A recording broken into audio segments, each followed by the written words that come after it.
Salut à tous, on se retrouve pour un short teaser sur le film Marvel qui a le plus de hype en ce moment, le premier trailer des Gardiens de la Galaxie volume 2. On parle quand même de 81 millions de vues en 24 heures. Et alors, qu'est-ce qui nous apprend ce trailer? D'abord, on sait que le film tournera autour des origines de Star-Lord, et même si son père semble être Ego, la planète vivante, Gunn a signalé qu'on ne le verrait pas sous sa forme planétaire. Mais bon, il est très important pour l'intrigue, alors on garde espoir.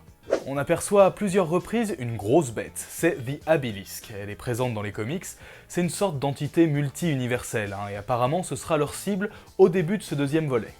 La star du trailer, c'est bien sûr Baby Groot. Alors il est toujours doublé par Vin Diesel, et la motion capture est faite par James Gunn lui-même, s'il vous plaît.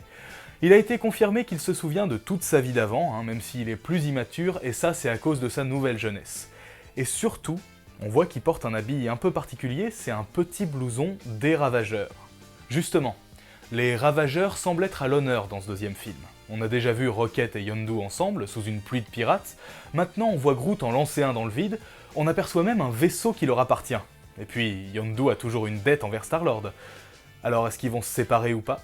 Ensuite, on se pose beaucoup de questions sur les méchants du film. D'abord, Nebula a été confirmée aux côtés des héros, on devrait pas entendre parler de Thanos normalement, les Ravageurs ne semblent plus hostiles.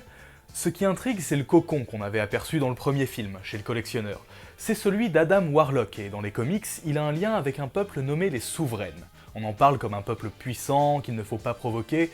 Peut-être que les vaisseaux qui sont dans le trailer pourraient leur appartenir. Pour finir, on est d'accord que dans les Gardiens de la Galaxie, la musique c'est super important. Et le trailer n'échappe pas à la règle, Fox on the Run, c'est une composition originale qui nous parle de changement d'habitude, de manière de faire les choses.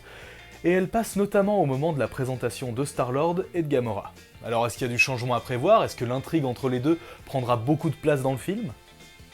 Et c'est tout ce que ces images ont à nous révéler. En tout cas, James Gunn a précisé que c'était qu'un premier trailer, pour préparer le trailer complet qui sortira plus tard. Alors comptez sur nous pour vous dévoiler tout ce qui se cachera dedans. Salut!